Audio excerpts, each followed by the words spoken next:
Allez, à 7h26, c'est la revue de presse avec Thomas Ranou. Et forcément, on commence avec l'actu internationale. Trump, Poutine se sont rencontrés donc hier soir. Et forcément, ça fait la une, c'est très commenté.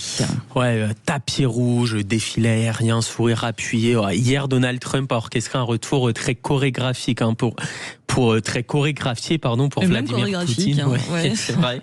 Pour Vladimir Poutine, donc sur la scène internationale, les deux présidents se sont entretenus pendant près de 3 heures hier en Alaska avec leurs conseillers. Donald Trump a parlé d'une réunion très profonde et même très productive, à travers laquelle les deux hommes se sont mis d'accord sur de nombreux points.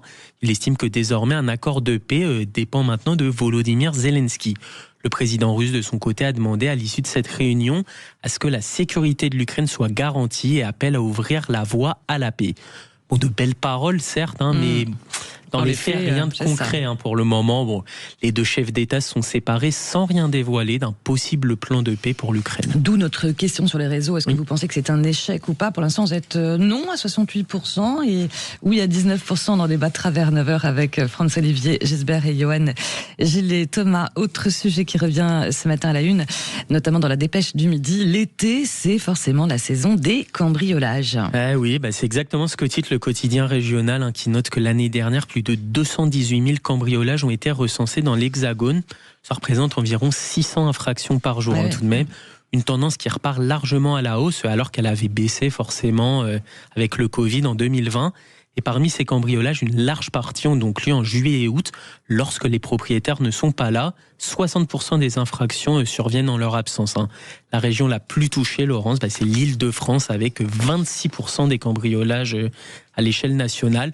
Dans ces pages, le journal donne des conseils pour éviter d'être victime de cambriolage, donc en son absence, comme par exemple simuler une présence en déclenchant un éclairage ou une musique à distance, ou encore tout bêtement installer une pancarte « Attention, chien méchant ». Chien méchant, pardon, ce qui peut être très dissuasif. En même temps, si on l'entend pas le chien, mais pourquoi pas. Essayons. Pour terminer, le Figaro de son côté, lui, le journal pointe un autre phénomène estival, c'est forcément le surtourisme. Il y a beaucoup de régions de France qui sont concernées, ce qui contraint de plus en plus des lieux à mettre en place des mesures comme l'instauration de quotas, des réservations obligatoires ou des tarifs qui varient aussi.